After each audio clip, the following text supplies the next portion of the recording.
Good evening, everybody. Hello, hello, hello. We are live. Hello. Hello, hello, hello. We are live as well. Facebook, live on both. So I am on YouTube down here and I'm on Facebook up there. Let's see what happens. Nobody knows.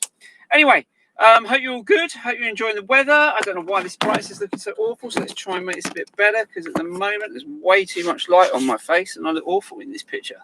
But anyway, here we go. It's looking better on Facebook, actually, guys. So if you're struggling to see me on this, you might want to go for Facebook instead. Anyway, we'll see what happens. Let's give that lens a clean quickly just to make sure if that's what it is that's causing the colour issue.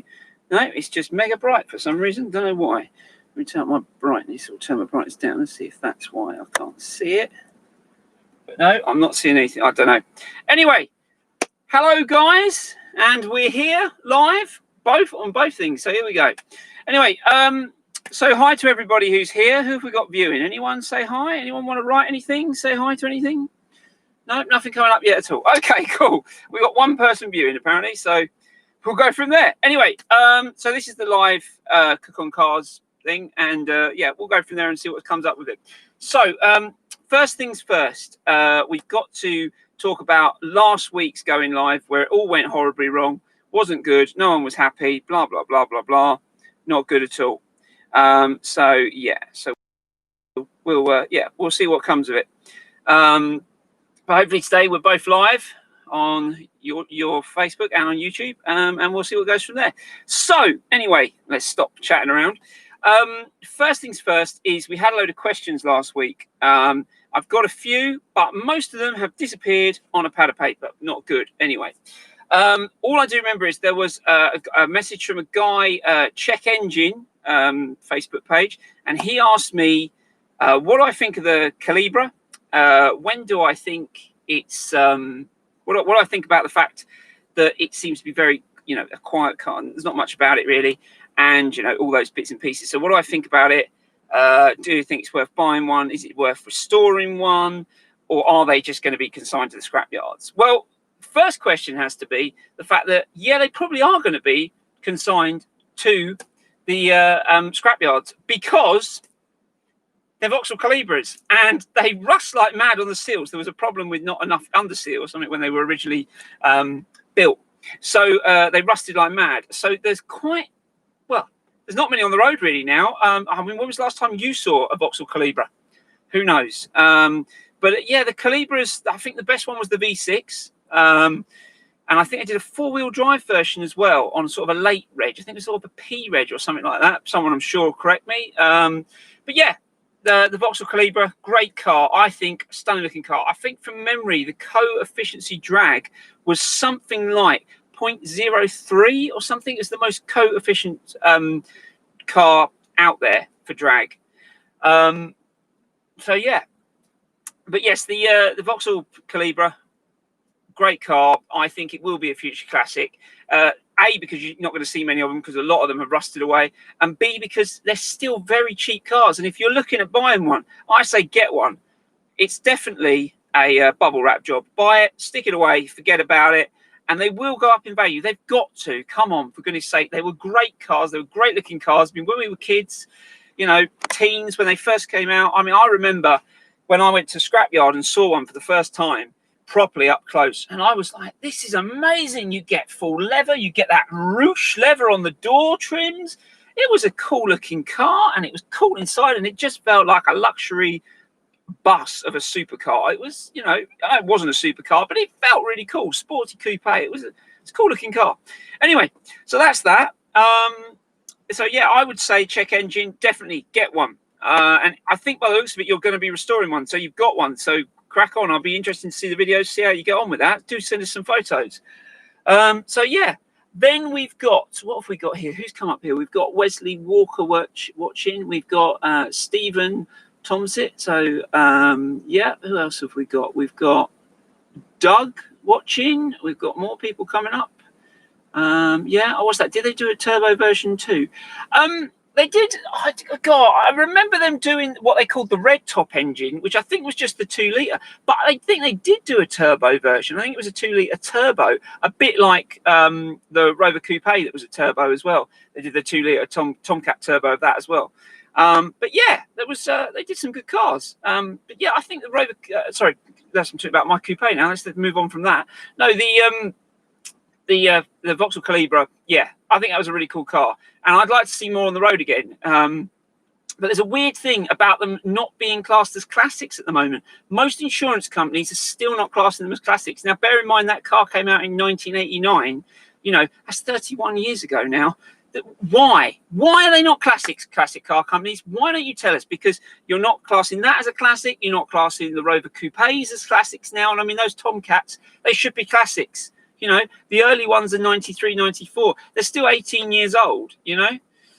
So sorry, they're still 23, 20, 29, 28 years old. 28 years old now. So, you know, they need to be classed as classics. So I think we need to get on with this classic thing and get cars marked down as what are classics now. And I think anything that had substantial movement in the world at the time when it came out, but also I think it needs to be something now where clubs have got hold of them and they're restoring them and looking after them. And I think once cars are getting to that stage where they're being restored, they're being looked after, and there's enough of a following for them, they should be automatic classics. Because let's be honest, people don't buy Calibras anymore to rag around and then chuck in the bin. They're buying them to restore them. A, they're going to have to restore them because they're rusting, and B, because, you know, they're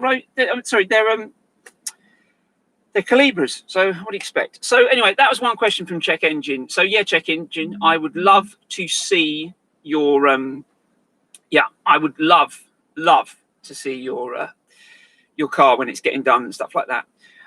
So that was one question. Then we had another question about my least favorite car I've ever owned. And none of you guys got to see this because this didn't go live. So I said it was my first BMW E46. It was a lovely looking car, and I thought, yeah, I'm really moving around it. This is a cool looking car. It was the 323. wasn't the best engine. It was all right, 2.5, you know, but it's down rated slightly. But yeah, I bought a sorry, it's going here now.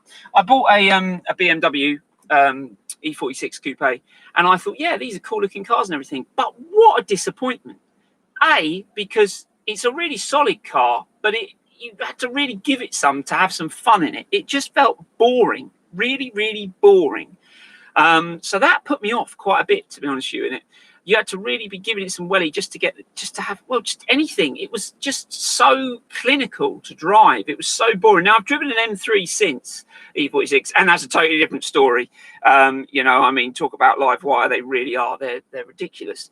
But yeah, it was such a boring car, and it was quite a new car, yet it had so many problems with it. It went to BMW for the old light on the dashboard saying that the airbag system was not working. And yes, you're all going to say, yeah, you know, you car guys, you're going to go, yeah, it was the passenger seat sensor. And it was the passenger seat sensor. But BMW, this wasn't a well-known fault at the time. So BMW charged me for a whole new seat sensor, and they charged me for taking my seat out, stripping all the leather off of it, putting the new seat sensor in it, all the wiring, and putting it back together for the price of 860 some odd pounds. So that really put me off the car when it was costing so much. So that was one of the reasons I didn't like it.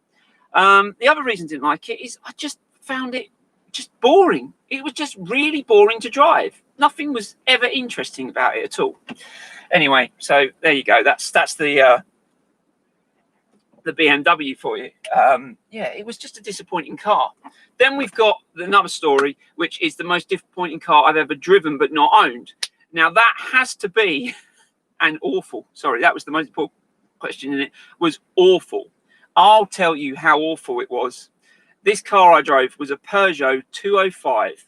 Brace yourself, diesel. And my friend had just bought it. They brought it round, suggested that I took it for a spin to see what I thought of it. And well, she's a lovely girl, but I have to say to her, it was shocking. The tyres weren't pumped up. We took it down the road to pump the tyres up. 16 psi in them. They were so low. It was awful. The steering was awful. It felt like it was just going to roll at any point. It was just a horrible car. There was no performance there because it wasn't a turbo diesel, so there was nothing there. It was just boring. So boring. So yeah, that would be probably the most most boring, awful car I've ever driven. Would have to be the Peugeot 205 diesel. So there you go. So what else have we got on here? We've got some of your questions coming up now that I can see. So yeah, okay. So someone's saying that the BMW, so that's Elaine, BMW E46, or drive it on ice. That was fun, wasn't it? Yeah, Elaine, I actually know. So Elaine is talking about a night where we all went bowling one evening, and when we were driving back, it decided to start snowing heavily, and yeah, the roads were horrific, and the car decided that it was just not going to go in a straight line. No one had gritted. No one thought this was going to happen. This amount of snow. So yeah, I was driving back, and the traction just let go. The car tram-lined all the way home. It was awful. It just wanted to spin everywhere. It wanted to stick up everywhere. I turned the traction off. It kept wanting to put the traction back on. Nothing would let me drive this car in a straight line. It was just an absolute nightmare. And that was another reason I got rid of it. I just went, it's just an awful car. They're just so awful. And I'm sorry, BMW lovers out there. I mean, I've got now this beautiful E61 535D M Sport, and I love it. And it's a totally different car. But I tell you what, it's such a grown-up car. It does everything you need. And it's got ample amount of power. I mean, the power torque factor out of these is ridiculous. The way you put your foot down in this thing, it just pins you back to the seat and off you go.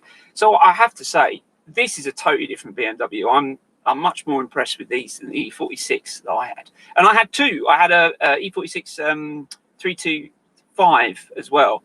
And that was marginally better on acceleration, but no, it was boring. It was boring. They're boring cars. I'm sorry. I'm going to offend people. I don't care. I've got another one I'm going to offend right now. Brace yourself. I'm either going to probably lose half my audience here. Golfs. I just think they're boring. You know, the GTI, yes. Mark 1, Mark 2, great cars. Mark 3, Mark 4, Mark 5, the Mark 6, Mark 7, you know, we are getting back to good cars that drive like the Mark 1s again. Really solid cars. They're nice. I like them. But I have to say, the earlier ones, you know, that in-between stage, they were awful. I am getting messages coming through on here, and I thought I'd turn them off, but clearly not. Anyway, yeah, so yeah, that was my awful car. So what else have we got to talk about? What do you guys suggest we talk about? I had questions about the Rover last time, I think, which was the Project Rover. What's going on with that? Well, it's a Rover Coupe 216 SE that I bought. It belonged to, before the chap I bought it off of, belonged to an elderly person who had it for many years. And then his wife passed away and he sold it on. So she had it for, I think, 5 or 6 years. And then it lived in the garage for 2 years untouched. And yeah, all original paint. It's looking really good, actually. It just needs a bit of a touch up here and there, which is what I'll be taking photos of. So that when I do sell it, you know, there will be pictures of the car with the bumper with just the lacquer peeling off to show it wasn't an accident damage, and then obviously show it with it perfectly done, which I think is understandable. But yeah, I think they are going to be collector's items. They are sort of disappearing. I mean, if you go on eBay right now and chuck in Rover Coupe, you know, you get parts coming up, you get bits coming up for them, but cars for sale, there's probably 2, maybe 3 out there if tops, you know, and you'll be lucky to find a turbo. I know there is one turbo available right now for sale. I've seen it on the Owners Club, but you know, they're not popping up anymore. They're getting very rare indeed, and I thought it's my last chance to be able to grab one. And this one, it was getting to the stage where it's still a drivable car. It's still got an MOT. It's still in very good condition, but it just needs that last little bit of loving to keep it going. Otherwise, if I hadn't have bought it, it's either going to go to a dealer who's going to strip it for parts and sell it, or they're going to, you know, it's going to go to somebody who's bought it not really wanting a Rover Coupe, more just like, oh, that's all right, that's a cool looking car for the money, and they're just going to drive it around, rag it, trash it, and it's another one off the road. So I felt I had to save it, which is what I did. So yeah, that's why I bought another car. Right, so anyway, we'll get on to the MR2 as well, because people are asking me about the MR2. So the MR2, Mark 1 MR2, 1989, I think it is, on a G.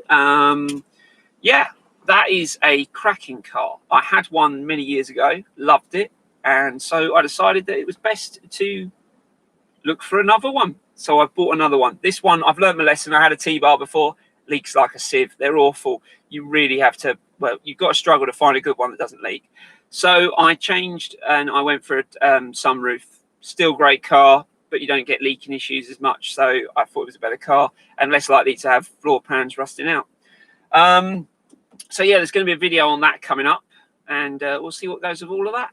So anybody else got any questions? Because like I say, I've lost my pad with all the questions on it that I had, and I'm just trying to remember the other ones. Oh, I had one about a Porsche. That was it. The Porsche 718. Yes, so the Porsche 718, they were asking me, do they think I should buy one? Because are they going to be collector's items? Because people don't really want them. The 4-cylinder engine, that is. Because it doesn't really, I mean, it was hyped about when it was coming out, but the sound is just a bit, it's a 4-cylinder. I'll be honest with you, I'm not a massive Porsche fan. I like Porsches. I've never really understood the thing behind them. I mean, my first experience in a car was actually in a Porsche 911 Turbo, proper 80s one with the whale tail on the back. And that's what actually got me into cars, because he took us out in this car. I remember sitting on the parcel shelf. Bear in mind, this is years and years ago. So it was those sort of, whatever you call that bit at the back. It's either, I don't know if they were actual seats or if it was a parcel shelf, but I remember sitting on the back there with my dad in the passenger seat. And we went out in this car with his mate driving. And I just remember seeing that needle climb, and it just climbed all the way up to, I think it was about 150 or something on the motorway. I know, dead illegal, but you know, this is moons ago now. I mean, I was about 3, so yeah. But yeah, that was an interesting experience for me. And I was just the sound of that engine behind, and obviously it was a 6-cylinder, and it sounded phenomenal, flat six, and it sounded phenomenal. And I was just, yeah, blown away by it. But those Porsches are the Porsches I like. What I call the Widowmaker Porsche, I love it. I think that's a great car, the Porsche 911 Turbo. And I think, you know, because Porsche lost their way sort of, maybe a bit in the sort of late 80s, where they were sort of selling cars to people who just wanted to be more posers, and so they needed to bring out a 4-wheel drive version. They needed to tame it a bit and all this stuff. And I think that was the thing. And you know, the true enthusiasts sort of disappeared for a while, but then they came back into it again. And I'm glad to say that the cars are becoming more for enthusiasts again, which is great. But you know, at the same time, are they just getting a little bit out of reach of enthusiasts? Because they are becoming big money, you know, and certain editions they're doing are coming out, and within 6 months they're worth double what they were. And that's scary, really. And also I think a bit out of order, because, you know, these cars are there to be driven and enjoyed by these enthusiasts, and I don't think it's happening anymore. I mean, you know, Lotus is a good example. Their cars now, you know, they are getting a bit on the high side. Even second-hand values are creeping up now. And I think it's going to stop people buying new cars, or buying, you know, a Lotus. I think ownership of Lotus for younger people is getting harder and harder out of people's reach. I mean, the Elise, for instance, the Mark 1 Elise, lovely car, great car. Now, 7-8 years ago, they were 6.5, 8 grand, a really good one, 10 grand. Now, you'll be hard to find one for less than 12, and that will be a dog for that. You know, it'll have an MOT, it'll still be running, but it will need restoration in places. And that's the thing, these cars, I don't find that there's easy cars to get into. You know, for people aged 21 who are going, I want to buy a cool car now and have something fun, there isn't much out there really now older that they can buy, because the prices are just getting ridiculous. Either collectors are snapping them up, or you know, or their prices are just too high to even try and get into in the first place. And I think that is the problem. That is a massive problem. So yeah, that's what I would say. I'd say that, yeah, I don't know what I'm saying anymore. It's the heat, I think. Getting on a bit. Anyway, so let's say hi to a couple of people. So we've got Mel Weston watching, so let's say hi to him. Hello. Paul Webber is watching, so let's say hi to him. Hi. Now, I've got someone asking about used. Oh, okay. Right, okay. So you want to talk about a Lotus Esprit, do you? Well, I wasn't really going to talk about the Lotus tonight. But yes, we will. We'll say hi to the Lotus Esprit, shall we? So it's not here. It's out in storage. But yes, I do own a Lotus Esprit 1988 carb turbo. Yeah, great car. I'm going to be doing a video on that very soon indeed. We've had problems. It's being edited at the moment. And unlike the other video that I did, that I edited myself, and the videos that are still going up online that I am editing myself, this one is being done by a professional because I believe that the Lotus deserves the most professional video possible. You know, I want it to look slick and look cool, which hopefully it will. But because it's being done by a professional and he's got other work as well, it's taking a while to be done. So more than likely, the next video is going to be on the Rover Coupe, Project Rover Coupe, whatever you want to call it. Project Coupe, Project Rover Coupe, whatever. So yeah, that's going to be the next issue. Is that when is that coming out? So the Rover one, I'm hoping to have edited up and should be out end to middle of next week. And then we've got the MR2 video to do. Because we haven't really done anything in the MR2 at all yet, and it needs to be done. There's lots to be done about it. One of the things I'm going to talk about actually about the MR2, and well, just in general, one of the things I found when I bought this Mark 1 MR2 was somebody had fitted an induction kit to it, and I'm sure there's some people going, yeah, induction kit, fantastic, love it, love it. And they sound great. And that beautiful sucking induction noise sounds awesome when you're 19. Yes, okay. I'm probably going to drop one on the Rover for a day just to hear that noise that I had when I was 19, because Rover K-Series engines do sound phenomenal with a deep, big induction kit on it. There's just something there that just, it just gives you a viz. I sound like James May now. Anyway, but yes, this car, somebody had fitted induction kit to. What they had screwed up on, though, is they then removed the entire cold air feed system. Now, I don't know how familiar you are with the Mark 1 MR2, but the cold air feed system is right behind the driver. So the air vents are literally right next to the driver.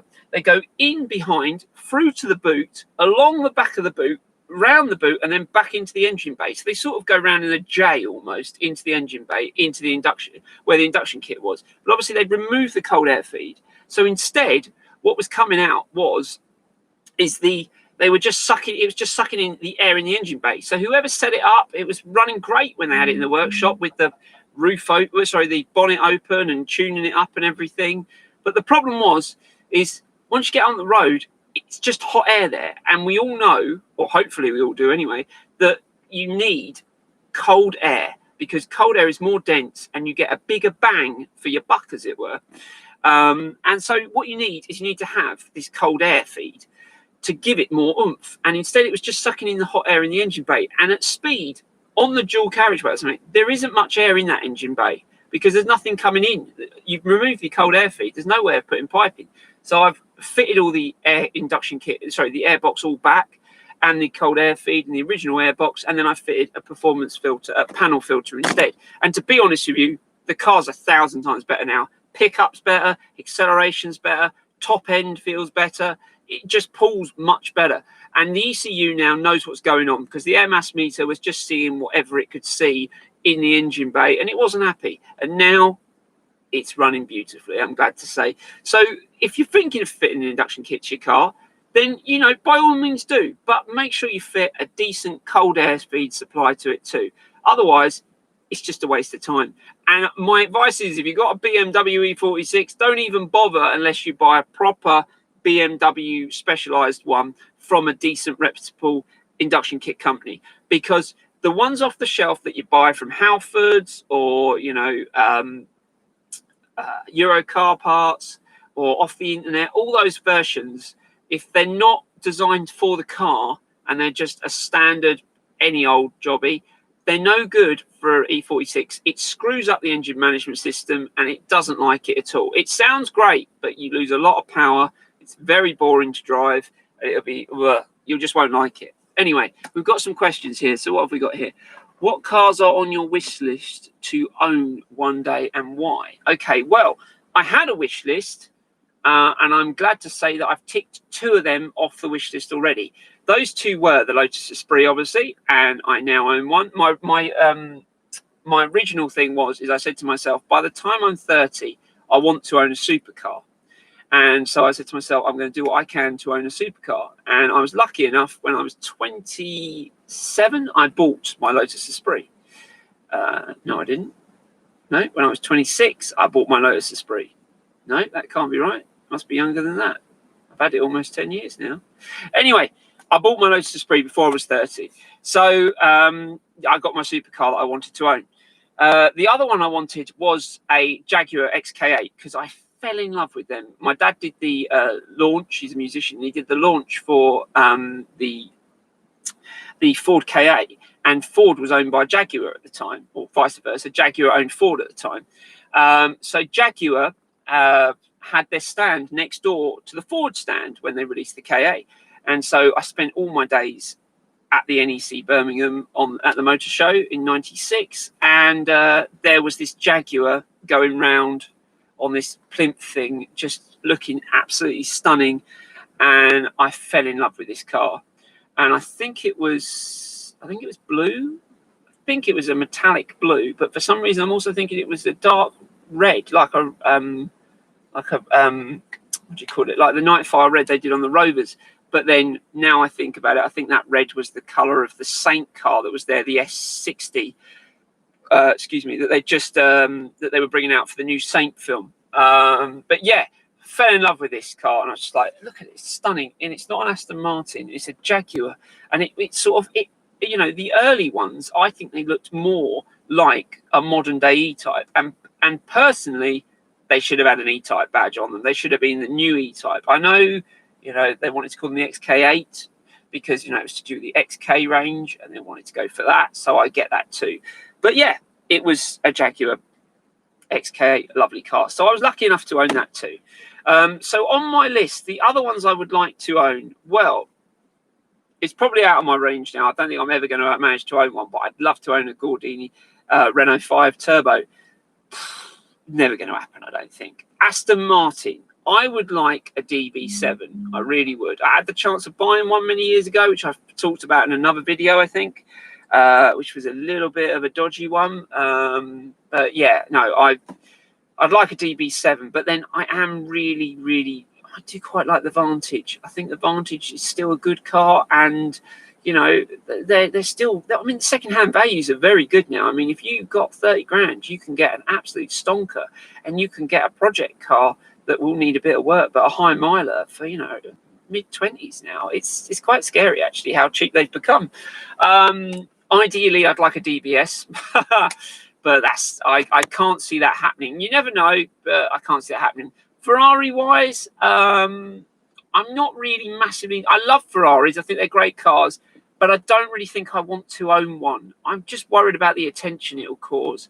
But if I did own one, I think I'd want a Ferrari 355 because I had one of them on my bed, or a Testarossa. I had one of them on my bedroom wall when I was a kid, so it'd be quite nice to own them. I might actually look out for those pictures because I bet everyone had them on their walls. The 1980s ones in the red frame with the they were sort of drawn electronically sort of thing. Really sort of 80s with crisscross sort of, you know, Tron sort of design with the cars on. They look really cool. So I had two of them on my bedroom wall. So maybe, I think another one was a Porsche 911, or was it a Porsche 966 or something? I can't remember anyway. But yeah, great cars. So yeah, I would probably like them. I'm just trying to think if there's anything else I'd like to. I'd love to own a Whaletail Porsche 911 actually, a proper 911 Whaletail. But I don't really think that's going to happen either now. They are getting ridiculous in the money. You know, we're starting to talk telephone numbers on some of these cars now. It's getting ridiculous. Other than that, what else would I like to own? I think that's about it, really. Anyway, let's see what else we got on these questions. We have, sorry guys, on YouTube. I've got 2 views here now on YouTube. That's good, isn't it? 3 coming up now. What's going on here then? So have we got anyone want to say anything on YouTube? You've got a chance to comment, so feel free to chuck a comment our way. What have we got here then? So we've got sorry guys, it takes a while to scan through all of these. So that's what cars I want. Have you ever tried a Mark II MR2? Oh, okay. Yeah, so the MR2, Mark II. Yes, I have. I've driven an NA and I've driven a turbo. NA, sorry guys, if you're MR2 fans of the NA, I found it really disappointing. I found it really wallowy, really. The suspension was just sort of. It didn't really feel stuck to the road. Bear in mind, I've gone from that to from an MR2 Mark 1 to that to try, and the MR2 Mark 1 was just really solid. Really just planted on the road, and this Mark II just felt a bit wallowy. And I drove a few of them because I thought maybe it's just a car with tired suspension. I drove 3 or 4 and I just found them a little bit wallowy. My mate bought one actually a couple of years later, and he proved they were wallowy. He spun it on a roundabout and it was sort of really I didn't like it. You sort of bounce along in them a little bit. I mean, they weren't really my sort of car. The turbos, on the other hand, much more solid suspension. They felt a lot more on the road. I thought they were good cars. But, you know, do you need that much power in one of those? I mean, it's a tiny car. It weighs nothing really, you know. Does it need that much? Of course it needs that much power. What am I on about? So, yeah, that was good too. So, yeah, those are the Mark IIs. They're all right. I would, if you know of a Mark II turbo for sale, yeah, buy it because they're going to be collector's items one day. E46 doesn't like oil filters, doesn't like oiled filters like K&N. No, they don't like oil filters like the K&N. Definitely, they do screw up a lot. Thanks, Doug, for that. And what else does Doug say here? Have you ever properly modified a car? If so, how much? Any regrets? I'm not really into the modified scene. That's the truth of the matter. I've had a couple of sort of modified-ish cars, but no, I've never really gone the whole hog on a modified car. I'm not really into it. I love the old Max Power cars, which, by the way, I hear rumours they may be coming back Max Power. So that'd be interesting to see. I'd be very interested to see what happens with that. And I've noticed a couple of the old Max Power cars are sort of floating back onto the market again. I mean, there was what was it? Was it a Calibra? It might have been a Calibra that came up for sale recently in this metallic purple. Looked absolutely stunning. And it was the one I remember actually in one of the magazines. I think it was a Calibra, and it had scissor doors on it, and it had just a ridiculous amount of speakers built into the doors. I mean, the kits on them were ridiculous. What people used to do to the Calibras. That's actually probably why there's not many around. So yeah, that was that. What else have we got here? So no, regret wise of modified cars, not really. I mean, I'm a GT4. That was quite modified. I didn't do too much work on that. I did bits on it, but the only regret is I sold it. I should have never sold it. But we don't want to get into that again. We got into that last time, I think, with the GT4. Whether it was on the beginning of the video or not, I'm not sure. But yeah, I had a GT4 ST205. And it was a lovely car. I bought it the first time round. It's 246 brake or 49 brake standard because it was Jap import version. A great car, completely standard, apart from those red grills and red wheels, which I think a lot of you have seen on the internet because I posted it up on Instagram and stuff like that. So I had that, and then financial reasons and looking at moving out, and I sold it, but I put the original wheels back on it, which I managed to find from the guy who used to own it. I found his paperwork in there, gave him a call, and lo and behold, he said, "Oh yeah, I've still got the wheels in my shed." So I went round and bought them for I think about 200 quid. Absolute bargain. Put the tyres on it, chucked it back on the car, took the grills off, resprayed them back to black, and I bought that car for 3,650 quid, I think it was, or something. And there wasn't that much wrong with it. There was a bit of a knocking noise and it sounded like suspension, but it wasn't. It was these stupid wheels. These red wheels were too wide, so they were whacking actually into the arches of the car. So that's why I put the owner off, the dealer off the car who was selling it. So yeah, I just put new wheels on, the original wheels back on, and it was absolutely fine. And I drove it around for about a year and a half, and then they went up massively prices wise. Put it up for 6. I think I took about 750 for it or something. Yeah, sold it easy peasy, and then bought it back 4 years later. The guy offered it back to me. Really weird situation there. I had a car accident, and the money was just about to come through. I was looking for a new car. The guy rang me up and said, "Do you want to buy it? I'm getting rid of it." So I had it back. But I had it back modified. I had it back with a forged engine. I had it back with front-mounted intercooler fitted. All these bits and pieces that were done to it. And whoa, it's about 450 brake, I think, something like that. It was ridiculously quick. And I sold it because I was starting a family. Yeah, big mistake. Never mind. Onwards and upwards, they say. Right, the 959. Thank you, Doug. That's probably what I meant. That is, yes, the 959 was the one with the big ass body kit, wasn't it? I think they did one on Top Gear where they did the Ferrari. I think they did the Ferrari F40 versus the 959. So yeah, that was it.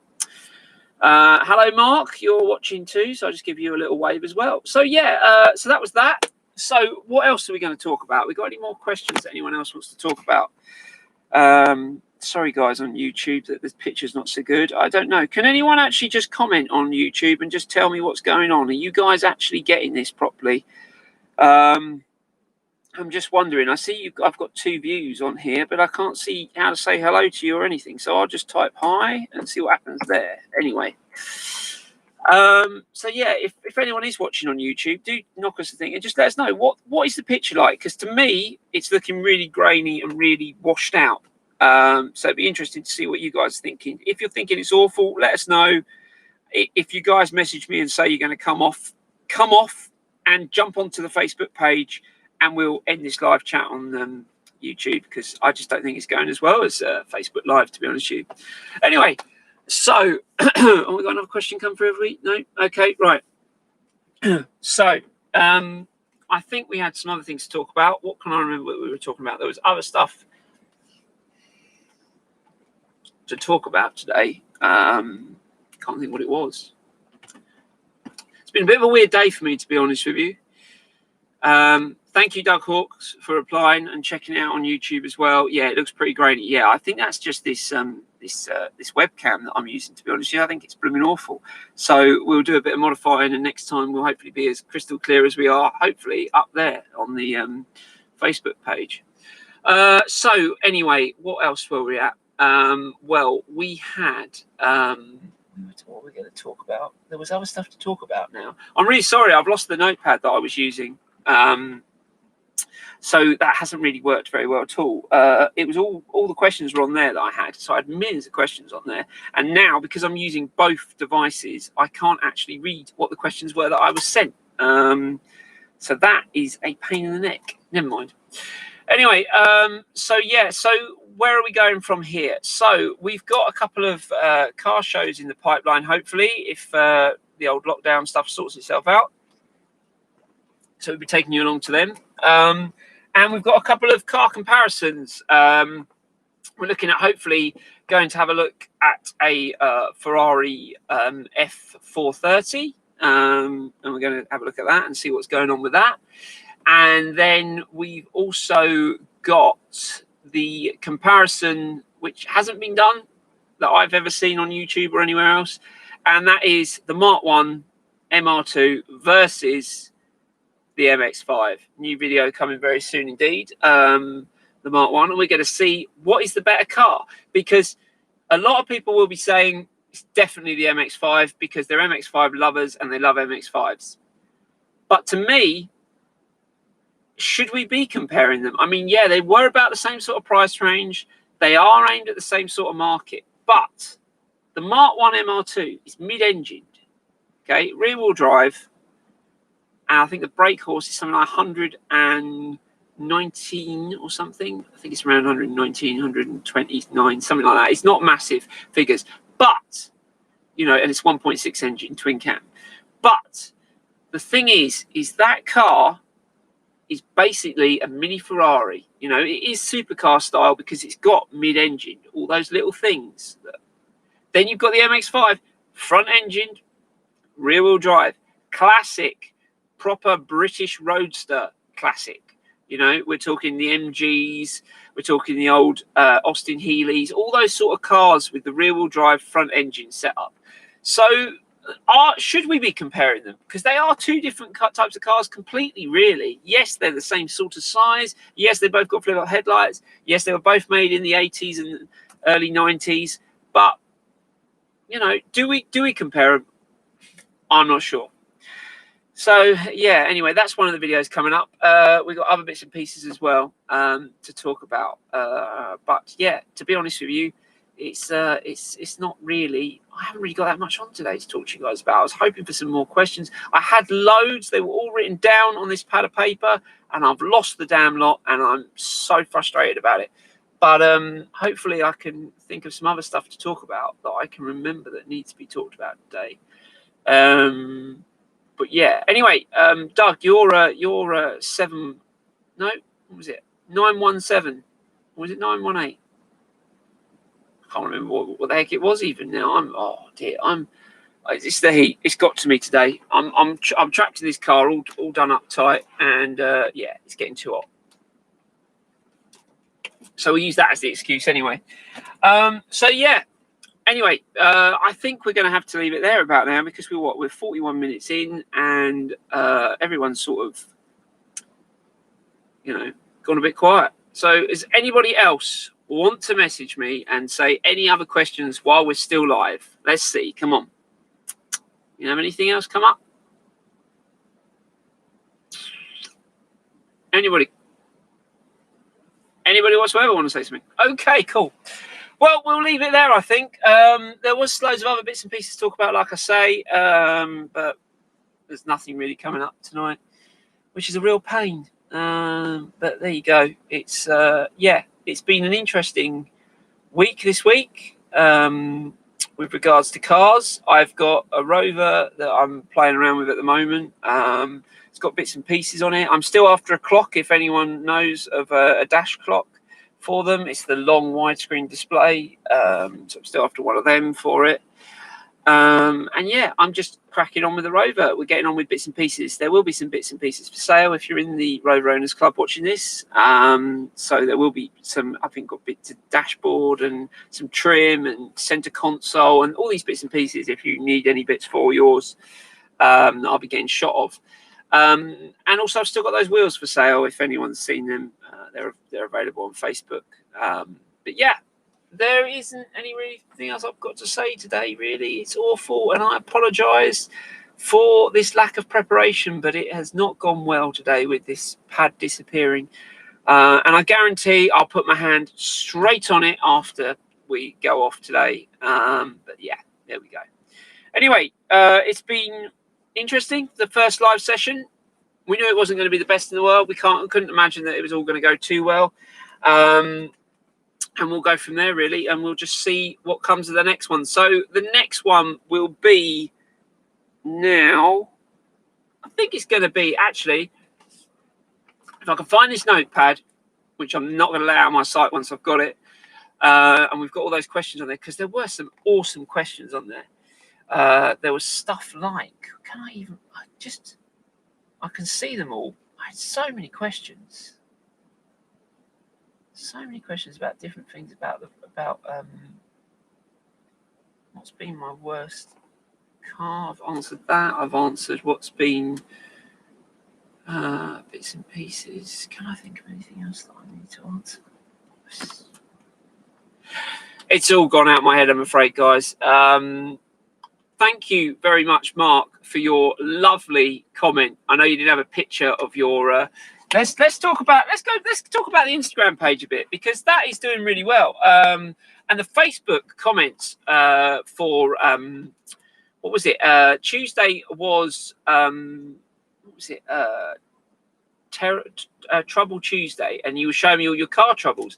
And Mark sent us a lovely message, which was I was selling my I think it was a Vauxhall Corsa you were selling, and it was all going really well. And the guy had just had the test drive, come back from the test drive, and he left the engine running while he was chatting to him. And the guy was trying to beat him down on price. When the head gasket went on it. Mark, I mean, what are the chances of your head gasket going? I mean, on a Corsa as well. If it had been a Rover K-Series engine, they're like a ticking time bomb. They go at any point. So it's understandable. But, I mean, the head gasket just to go after you've had a run. I mean, maybe your fans didn't kick in and it was a hot day and you overheated the engine and finished it off. I don't know. But, yeah, that was an interesting story to hear. The chap who told me that he he put the car into park, or what he thought was park, when he'd driven a customer's car up onto the ramps, and they were trying to save time. So his colleague had started putting it up in the air while he was on it. And what he was going to do is when it got to the top, right, open the door, jump out, and they start work on the car. But he hadn't put it in park. So when he took his foot off the brake, the car launched off the edge of the ramp straight into the MOT equipment in front, apparently. I was lucky no one was killed, but he said it was a pretty bad day, and I can believe that probably was a pretty bad day. And and what about the chap who I haven't got his name off the top of my head, but he had a what car was it he was taking apart? Can't remember what it was now, but the chap was saying that he went to the back of his car and decided that the interior needed repainting. So he repainted the interior, stripped out the interior to repaint all the interior and recolonize all the leather and everything. And when he took it out, he then found that he had no floor to his car. So that was a terrible day for him because it all just caused so much trouble. It was horrific. So yeah, not good at all. So yeah, that was a pretty bad one. And today's been Wednesday, where we want to know what's been going on with things and bits and pieces. All we've got, Hannah's just said, hello Hannah, how are you? We just waved to Hannah there. So yeah, it was good. What do you think of the new BMW 8 Series as well? I'll tell you what I think of the new BMW 8 Series. Are you ready? I can't get my mouth wide enough. What are they doing with that grille? That grille is humongous. Seriously, BMW, have a word, sort it out, mate. Honestly, it's shocking. It is so shocking. So shocking that they are doing a grille like that. I mean, what is going on with the world? To do a grille that is, I mean, you know, I've seen the 2027 car and it's just a grille. There is no car on the front. It's just a chrome grille. It's getting ridiculous. I don't know what BMW are up to. I would actually like them to go, you know what, we're BMW. We want to be a bit more reserved, a little bit cooler, a little bit more chilled. You know, they could go after Saab market customers because let's be honest, since Saab went under, a lot of Saab owners have gone over to BMW. Maybe they need to do the understated BMW, where it just comes with a nice little tiny thin BMW grille on the front. You know, nice little kidney grille, like the shark-nosed BMW 7 Series. I mean, that had a lovely little small grille on the front, great looking car. But no, BMW have gone for a grille bigger than anything in the world. And I mean, I don't even believe half of it is radiators or anything else. I imagine it's literally a quarter of it, if that, maybe even an eighth of it is the actual grille for the radiator. The rest is just bling. And it's getting ridiculous. Why do we want cars that look like that? And why are designers telling us what we want for good-looking cars? I mean, you know, I'm going to bang on about the Rover Coupe again because I'm sorry, that car, it's really starting to look good. It's really aging well. It is a good-looking car now. You know, that's what cars need to start looking like. A little bit more sort of slimline lights, slimline grille, slim front, nice all nose bringing down, nice little point to it. That's what would be really nice, actually, to get something like that again. I mean, we'd love flip-up headlights. We'd all love flip-up headlights back in our cars. But as we know, the American market won't have it due to their legislations of accidents, which is why they all disappeared in the first place. But yeah, that's basically, the BMW grill. Then we've got, looking forward to the Formula One. Well, I'll be honest with you, I haven't been watching it. Is it the first one this week? I think it might be after lockdown. I'm not sure. But I'll be honest with you, I'm not a massive Formula One fan. I like watching it, but I don't really follow it anymore. I mean, my days of watching Formula One was back with old Schumacher and Eddie Irvine and all these different racing drivers, that were around at the time. They were all my sort of thing, and Damon Hill and all that stuff. So yeah, I'm really out of it when it comes to it. I'm assuming Jenson Button is still racing, and you're probably going to say no, he isn't actually now, because you know what? I've got a terrible feeling he isn't, is he? I think he's has he not retired from F1 now? Is he not doing some kind of sort of not track racing? He's doing some kind of sort of, is it off-road racing or something's going on with him? I saw something about him. He was interviewed, I think it was on Radio 2, about a load of stuff. And I think one of the things he was saying is he's into some kind of new kind of form of racing of some kind. But anyway, don't know. I'm sorry, that's not my forte, F1 that much. But I will say that I went to Goodwood Festival of Speed a couple of years ago now, which obviously would be, I think it's in a couple of weeks, Festival of Speed. So that obviously isn't happening as far as I'm aware. Yeah, he gave up a few years back. Thanks, Doug. I knew he had. I just wasn't 100% sure, but I thought he had. So yeah, no. So what was I saying? Yeah. So yeah, the Festival of Speed I went to a couple of years ago, and they had all these new Formula One cars there, and they were revving them up, and everyone was like, "Oh yeah!" And you hear this boom, boom, boom, and they're like, "Yeah, nice." And then someone said, "Do you want to hear Damon Hill's old one from 1996 or something, old Williams one?" And they started that up, and oh my God, that sounded phenomenal. This V8, or was it V12 even? I think it was V12, F1 car. And all these kids who are into these cool new F1 cars, and then they hear this 1996 or 98 Williams F1 car just revving the living daylights out of it. And, you had to put your fingers in your ears. It was so loud. But it sounded phenomenal. So, yeah. Good suggestion. Have I got a favourite Group B rally car? Have I? Yeah, I think I have. I think my favourite Group B rally car actually is a Renault 5 GT Turbo. I think those Renault 5, what were they called? There was another. Actually, no, wait a minute. I know it's a Rover, and Rover, but actually that Metro, was it R5 Turbo? Did they call it or something? Turbo, yeah, R5. Was it called the R5 Turbo? Someone tell me. That was ridiculous. B5 Turbo, was it something? I can't remember now. That was a car. What a car! Yeah. No, I liked that. I liked that a lot. That's it. 6R4. Thank you, Doug. Yes, 6R4. That was a car. Yeah, I really like that. I remember I've got a fantastic press shot of flames coming out the back of it when it's launched over the top of this, over the top of the crest of this hill, and it was, spectacular.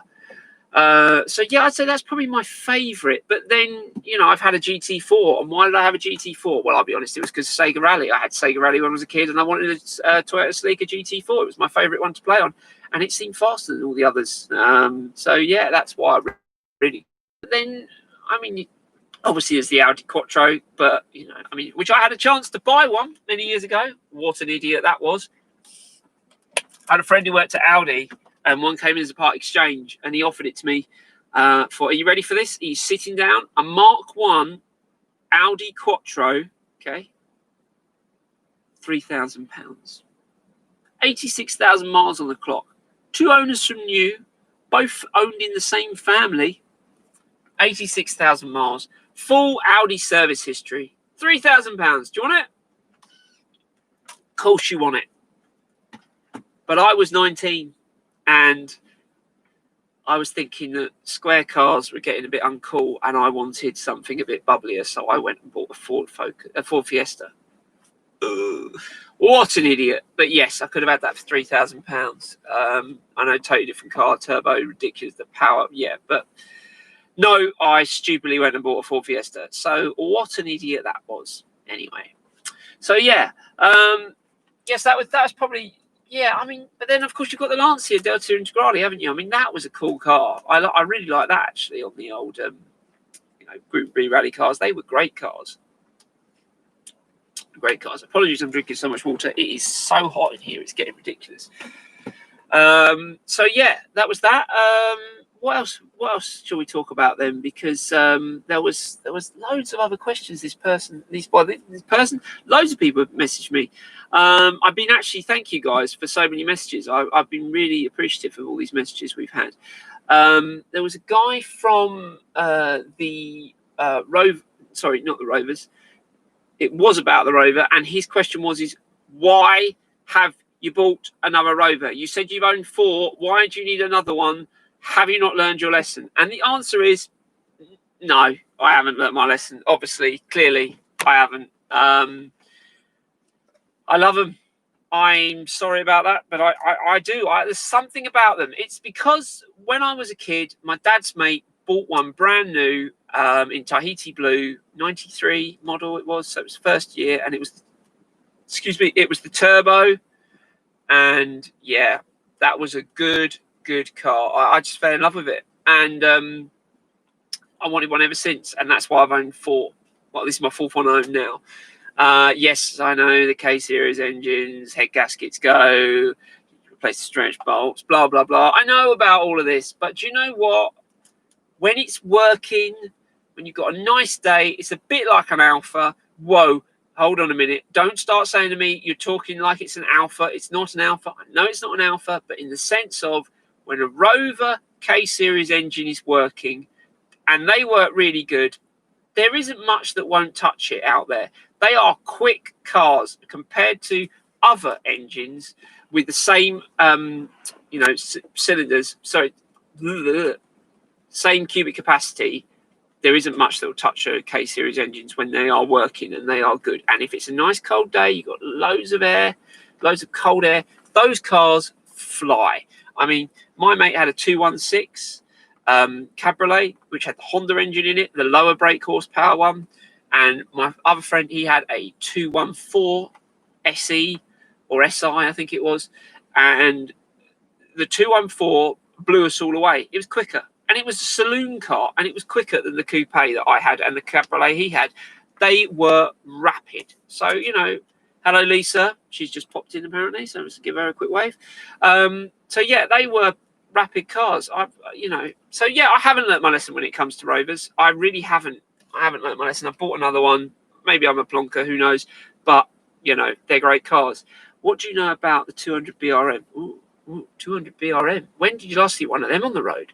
I mean, they're only a Rover 200. They're that bubble shape, which I really don't like, to be honest with you at all. But it's a BRM. I mean, they were quick cars. Were they not? Would they have the 1.8 VVC lump in them? They were very quick cars. Yes. I had this question from somebody else. Thank you, Doug. Why don't you have a Mark 1 lease? Well, I thought I'd covered it at the beginning. The reason I don't have a Mark 1 lease is because when I was looking at buying my Esprit, I was thinking about buying a Mark 1 lease, and they were about 6-8 grand at the time. And I really should have bought one, but I wanted an Esprit. I wanted to say I own a supercar, and a lease, it just isn't a supercar. It's a great handling car, great track car, great fun car for blasting down beat roads. You wouldn't want it for anything else, though. I mean, I know people who use them for every day. Well done and good luck to you. But they're just a little bit rattly. And, unless you get one with the option extras of the nice carpet and, the decent trim, electric windows and all that. But then obviously you're weighing the car down, so it's not going to be as quick. But, I mean, if you're really that fussed on quickness, then you're going to go for the aircon or the carpet and all those bits and pieces. You're just going to go for it stripped out. But no, I like the Elise. The Mark 1 Elise, great car. It's definitely a classic. It's definitely a classic. Whether they're classing it as a classic now, because it is a 1996 car, I'm not sure. But it should be a classic. It's a great car. Yeah, I think they are great cars. I would like to own one, to be honest with you. And if one comes up, let me know. I might be interested. But yeah, I think they're getting a bit pricey now for what they are. I mean, it's getting to the point now where you can actually buy a Series 2 for less than you can buy a Series 1 in certain cases. And, you know, the Series 2 is actually a better car. So why wouldn't you buy a Series 2? I like the Mark 1. I like the headlights on it. I think it's a much better looking car, much more cleaner lines.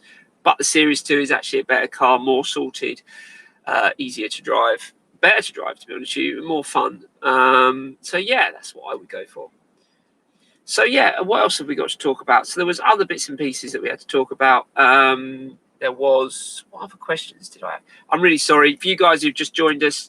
I had a pad with all the questions written out on, thanks to all your emails and your Facebook messages, PMs, the ones you've left in the comments below on the YouTube videos and on the Facebook, and Instagram pages. But yeah, the pad that I wrote all these questions down on has done a disappearing act, which is just fantastic. And yeah, I knew where it was about 3 hours ago, and then it's gone. No idea where.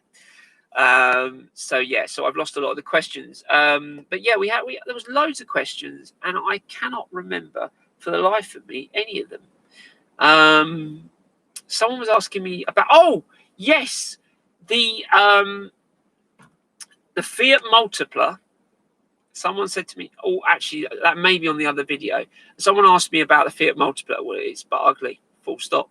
You know, it's but ugly. If you want to buy one, buy one. But, you know, they're basically, they're a great utility vehicle. You can use them for everything. You know, you get, I think it's 6x6, 4x 6-seater,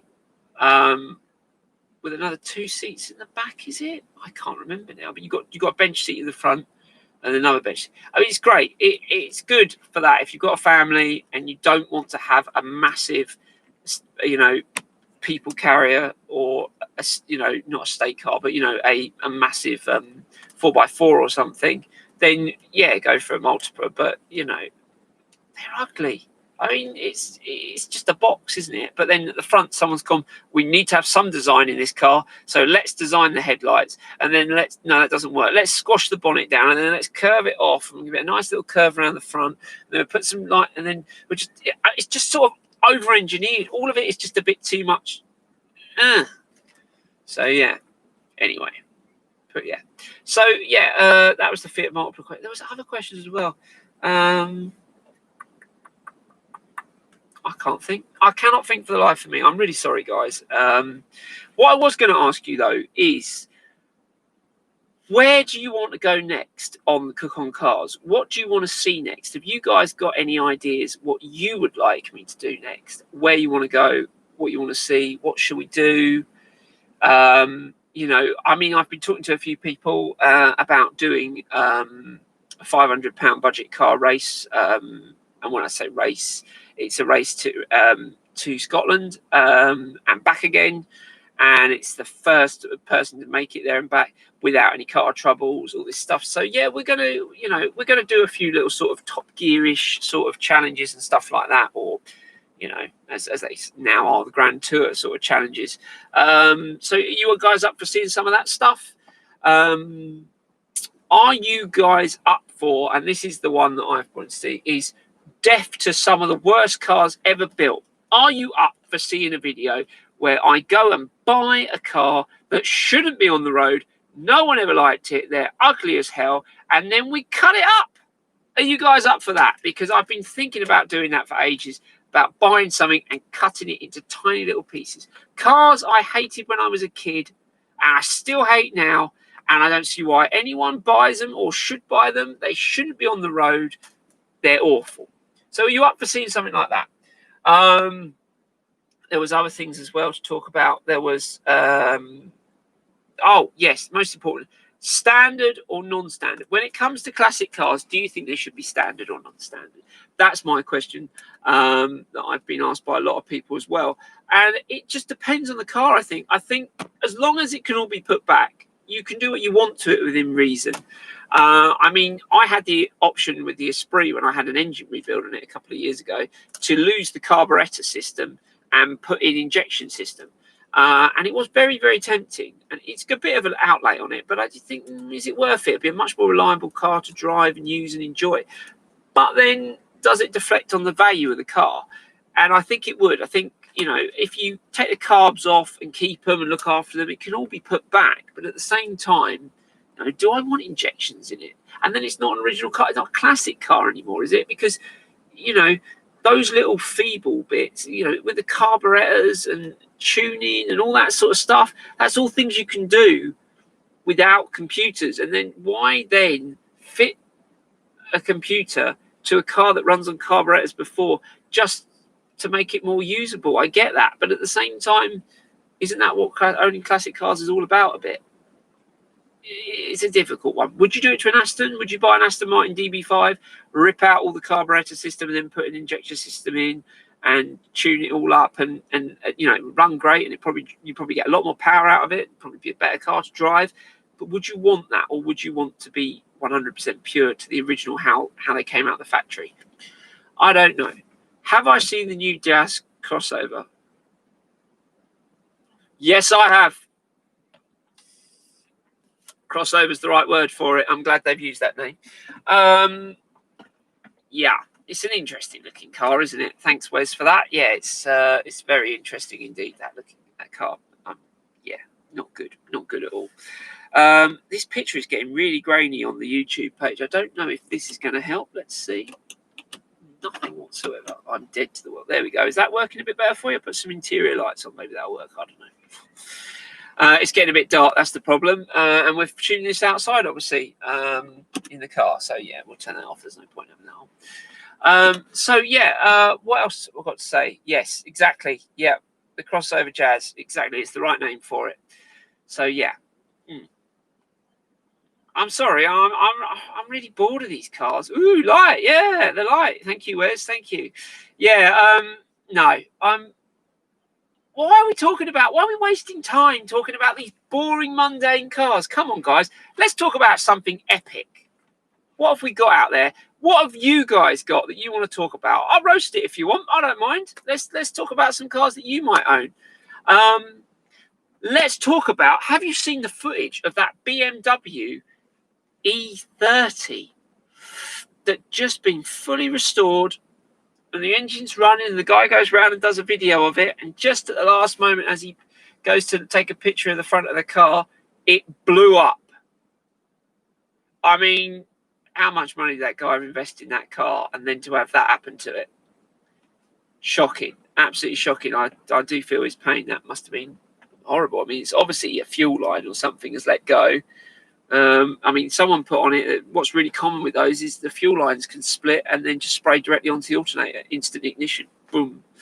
But yeah, he'd spent a fortune on it, whole engine rebuild, had all the paint done, all the interior redone, and he was taking all these photos of it, and then it literally blew up. I mean, that's a bad day. That is a bad day. Yeah.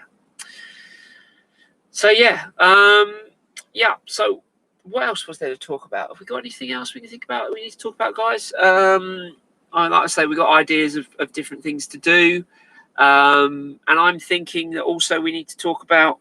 Oh God, we need to talk about loads, but my brain is just going. Shall we talk about the fact that there's still no Grand Tour? Because we saw the last one at Christmas, I think it was. That special they did about boats, which was nothing to do with cars, which I'm sure I enjoyed, actually. I really did enjoy it, but I wanted to see some car stuff in there, and there wasn't really anything in there at all. So yeah, it would be nice to